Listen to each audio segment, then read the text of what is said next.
Nakasanayan mo bang uminom ng juice araw-araw dahil iniisip mong ito'y healthy? Pero alam mo ba na ang ilan sa mga juice drinks sa Pilipinas ay halos kasing dami na ng asukal ng soft drinks? Sa panahon ngayon, maraming Pilipino ang mas pinipiling uminom ng juice kaysa soda dahil iniisip nila na ito ay mas natural at mas healthy. Ngunit ayon sa mga pag-aaral ng National Nutrition Council, ang mga sugar-sweetened beverages, kabilang na ang fruit drinks, ay isa sa pamunahing dahilan ng mataas na sugar intake ng mga Pilipino.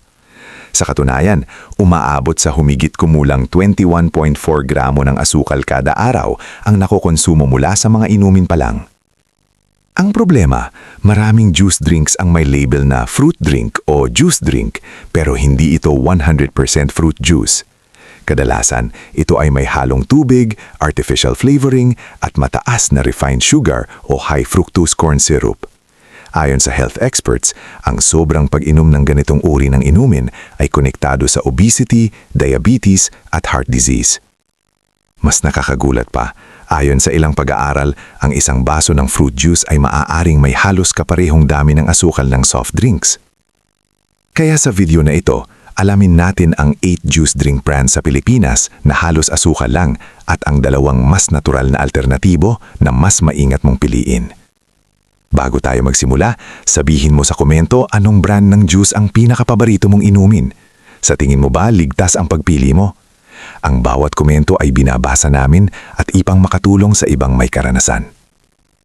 Okay, simulan na natin. Una, Tang Orange Powdered Drink. Ang Tang ay isa sa pinakasikat na juice drink sa Pilipinas, lalo na sa mga bata. Madali itong ihanda at abot kaya, kaya madalas itong iniinom sa mga tahanan. Ngunit mahalagang tandaan na ito ay isang powdered juice drink, hindi tunay na fruit juice. Karamihan sa lasa ng Tang ay nanggagaling sa flavorings at asukal, hindi sa totoong prutas. Bagamat may mga vitamins tulad ng vitamin C, hindi nito nababawi ang mataas na sugar content kapag regular na iniinom. Sa katunayan, naglabas pa ang brand ng bagong variant na gumagamit ng stevia para mabawasan ang asukal, isang indikasyon na ang traditional version ay may sugar content na dapat bantayan. Para sa maraming pamilya, parang normal lang ang pag-inom nito araw-araw. Ngunit kung iisipin, bawat baso ay maaaring may ilang kutsarita ng asukal na unti-unting nakakaapekto sa kalusugan, lalo na sa mga bata. Kung hindi ka mag-iingat, ang simpleng juice na iniinom mo ay maaaring nagiging dahilan ng pagtaas ng blood sugar at timbang. Pangalawa, Zesto Juice Drink. Ang Zesto ay isa ring popular na ready-to-drink juice sa Pilipinas. Madalas itong makita sa mga baon ng estudyante at sa mga sari-sari store. Ngunit tulad ng karamihan sa juice drinks, ito ay hindi purong fruit juice. Ito ay classified bilang juice drink. Ibig sabihin ay may halong tubig, sugar at flavoring. Ang problema sa ganitong uri ng inumin ay ang mataas na sugar content, ngunit mababang nutritional value. Ayon sa mga health experts, ang ganitong beverages ay nagbibigay ng calories, ngunit halos walang fiber o sapat na nutrients. Dahil liquid ang asukal, hindi agad ito nakakabusog. Kaya kahit nakainom ka na ng isang pack, maaari ka pa ring magutom na nagdudulot ng overeating. Sa madaling salita, ang Zesto ay maaaring masarap at convenient, pero kapag araw-araw itong iniinom, maaari itong mag-contribute sa unhealthy sugar intake nang hindi mo namamalayan. Pangatlo, Minute Maid Juice Drink. Ang Minute Maid ay madalas na inaakalang healthy dahil sa malakas nitong imahe bilang fruit juice. Ngunit mahalagang suriing mabuti ang label. Marami sa variants nito ay tinatawag na juice drinks, hindi tunay na 100% juice. Ibig sabihin, maaaring ito ay halo ng tubig, concentrated juice, at dagdag na asukal o sweeteners na nagre-resulta sa mas mataas na sugar content kaysa sa inaasahan ng karamihan. Batay sa mga pag-aaral sa larangan ng nutrition science, ang regular na pag-inom ng matatamis na inumin ay may kaugnayan sa pagtaas ng timbang, insulin resistance at mas mataas na panganib ng type 2 diabetes. Kahit ang 100% fruit juice ay may natural sugars tulad ng fructose, Nguit kapag ito ay pinroseso at nilagyan pa ng karagdagang asukal, mas mabilis nitong pinapataas ang blood sugar levels kumpara sa pagkain ng buong prutas. Mas nakakaalarma, maraming Pilipino ang nasasanay mainumin ito araw-araw. Iniisip na ito ay mas healthy na alternatibo sa soft drinks o kahit tubig. Ngulit ayon sa mga eksperto, ang tubig pa rin ang pinakamainam na paraan ng hydration dahil wala itong calories, asukal o additives. Sa huli, kahit kilala at pinagkakatiwala ang brand ang Minute Maid, hindi ito garantiya ng kalusugan. Ang tunay na susi ay pagiging mapanuri sa label at pagpili ng mas natural at masustansyang inumin para sa pang-araw-araw na kalusugan. Pang-apat, Del Monte Juice Drink. Ang Del Monte ay kilala at pinagkakatiwalaan ng maraming Pilipino pagdating sa canned at bottled juices. Mulit mahalagang tandaan na hindi lahat ng produkto nila ay pare-pareho ang kalidad pagdating sa nutrisyon. May mga variants na tunay na 100% fruit juice, ngunit mayroon ding tinatawag na juice drink na may halong asukal, flavorings at iba pang additives. Kapag ang isang produkto ay may label na juice drink, hindi ito purong katas ng prutas.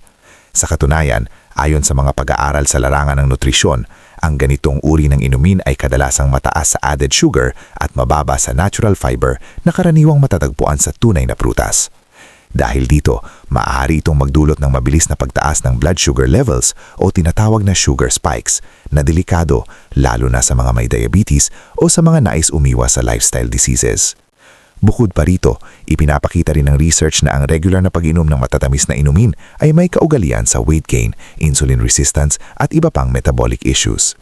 Kaya bilang isang responsabling mamimili, mahalagang basahin ang label, unawain ang ingredients at huwag basta magtiwala sa brand name lamang.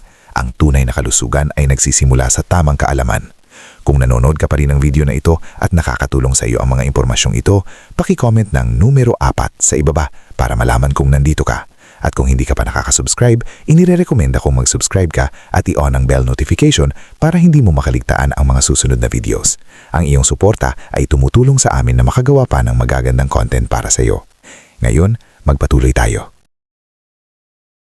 Panglima, C2 Apple Lemon Juice Drink. Ang C2 Iced Tea ay technically iced tea, ngunit dahil sa mga fruit-flavored variants tulad ng apple at lemon, madalas itong ituring ng marami bilang mas healthy na juice alternative, lalo na sa araw-araw na init sa Pilipinas. Pero ayon sa mga pag-aaraw sa nutrisyon, kabilang ito sa tinatawag na sugar-sweetened beverages na may mataas na sugar content.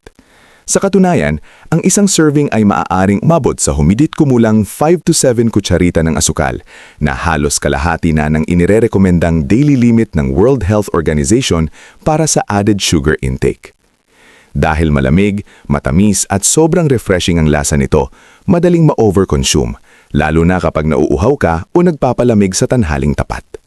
Ngunit, ayon sa research, ang madalas na pag-inom ng matatamis na inumin ay konektado sa mas mataas na risk ng obesity, type 2 diabetes at iba pang metabolic disorders.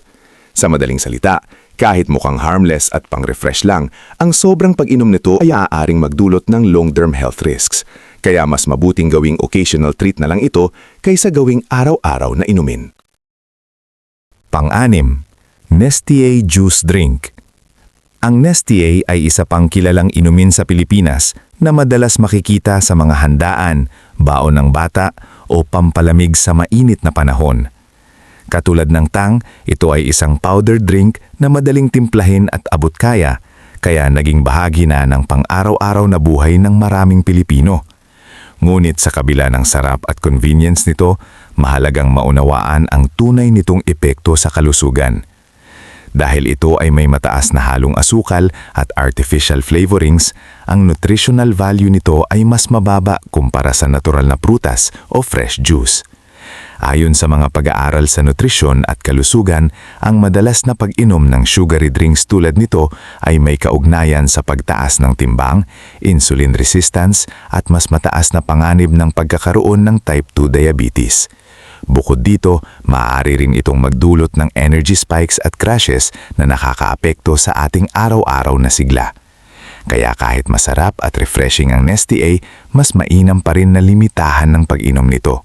ugaliing piliin ang mas natural na alternatibo tulad ng tubig o sariwang katas ng prutas upang mapanatili ang mas malusog na pangangatawan. Pang-7, Dutch Mill Juice Drink. Ang Dutch Mill ay kilala sa yogurt drinks, ngunit mayroon din itong mga juice-based variants na madalas piliin ng maaming Pilipino dahil sa lasa at convenience.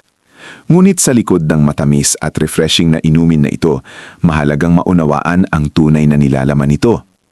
Ayon sa mga pag-aaral sa larangan ng nutrition science, ang mga processed juice drinks ay kadalasang may mataas na added sugar upang mapaganda ang lasa at mas tumagal ang shelf life.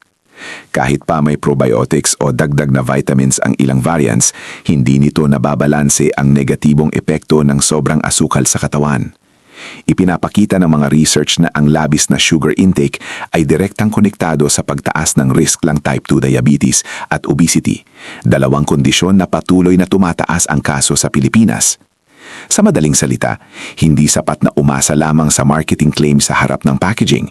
Mas mahalagang basahin ang nutritional label at alamin kung gaano karaming asukal ang iyong iniinom araw-araw. Tandaan, ang kalusugan ay nagsisimula sa tamang kaalaman at mas maingat na pagpili. Pang-8, Gina Juice Drink. Ang Gina ay kilala sa masarap nitong masarap na mango at iba pang tropical flavors na paborito ng maraming Pilipino, lalo na sa mainit na panahon. Sa unang tingin, tila healthy choice ito dahil sa natural at fruit-based na imahe. Ngunit ayon sa mga pag-aaral sa nutrition science, kahit ang mga fruit juice na may label na 100% ay maaari pa ring maglaman ng mataas na antas ng natural sugar, partikular ang fructose. Kapag ang prutas ay binawang juice, nawawala ang karamihan sa fiber na siyang tumutulong sana para pabagalan ang pag-absorb ng sugar sa katawan. Dahil dito, mas mabilis tumaas ang blood sugar levels kumpara sa pagkain ng buong prutas. Ayon sa ilang health experts, ang sobrang pag-inom ng matatamis na inumin kahit mula sa prutas ay maaaring may ugnay sa mas mataas na risk ng type 2 diabetes, weight gain at iba pang metabolic issues. Marami ring consumers online ang nagiging mas mapanuri dahil napapansin nilang kahit natural ang label, hindi ito garantiya ng pagiging low sugar o healthy. Kaya mahalagang tandaan, ang moderasyon ay susi. Mas mabuti pa ring piliin ang whole fruits at tubig bilang pangunahing inumin upang mapanatili ang balansing kalusugan. Dalawang juice na mas natural na alternatibo na mas maingat mong piliin. Una, Jenga Juice. Ang Jenga Juice, stevia-based, ay isang halimbawa ng mas natural na alternatibo para sa mga Pilipinong nais umiwas sa sobrang asukal. Sa halip na gumamit ng refined sugar o high fructose corn syrup, ito ay gumagamit ng stevia, isang plant-based sweetener na halos walang calories at hindi nagpapataas ng blood sugar levels ayon sa ilang pag-aaral sa nutrition science. Dahil dito, mas angkop ito sa mga taong may diabetes, pre-diabetes o sa mga simpleng gustong magbawas ng timbang nang hindi isinusuko ang lasa ng matamis. Batay sa pananaliksik, ang paggamit ng stevia bilang pamalit sa asukal ay maaaring makatulong sa pagkontrol ng calorie intake at blood glucose, lalo na kung ito ay bahagi ng balanced diet. Ngunit kahit na may label na zero added sugar, mahalagang tandaan na hindi automatikong ibig sabihin nito ay unlimited na ang pag-inom. Ang sobrang pagkonsumo ng kahit anong processed drink, kahit pa ito ay sugar-free, ay maaari pa ring makaapekto sa appetite regulation at overall eating habits. Sa huli, ang pagiging healthy ng Jenga Juice ay nakadepende pa rin sa kabuuang lifestyle ng isang tao. Kung ito ay iinumin bilang kapalit ng mga high-sugar beverages at isasabay sa tamang pagkain, sapat na tulog at regular na ehersisyo, maaari itong maging mas matalinong pagpipilian. Ngulit kung aasa lamang sa label at hindi babalansehin ang dieta, mawawala rin ang benepisyo nito. Pangalawa, fresh fruit juice o homemade. Ang pinaka-healthy pa rin ay ang fresh fruit juice na ikaw mismo ang gumawa.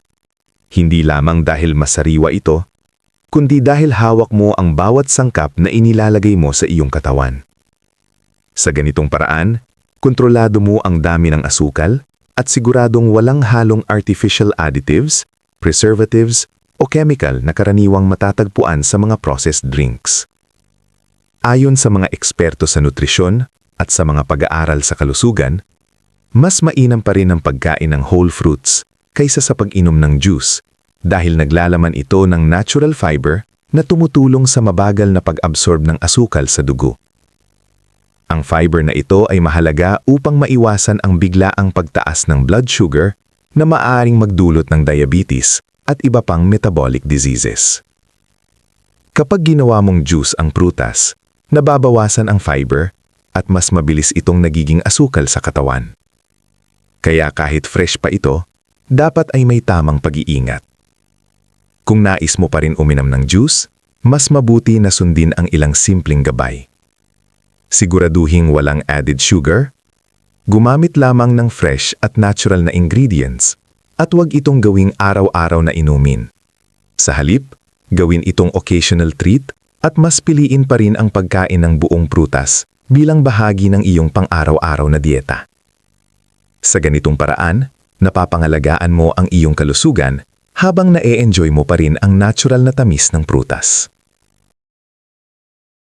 Pangwakas na kaisipan.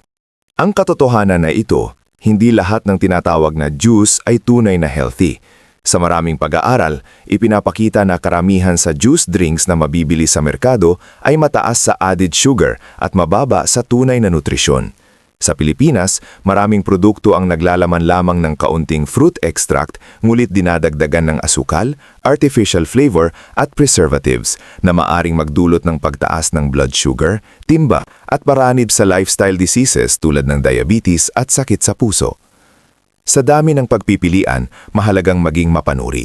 Ugaliing basahin ng nutrition label, lalo na ang sugar content at percent real fruit juice.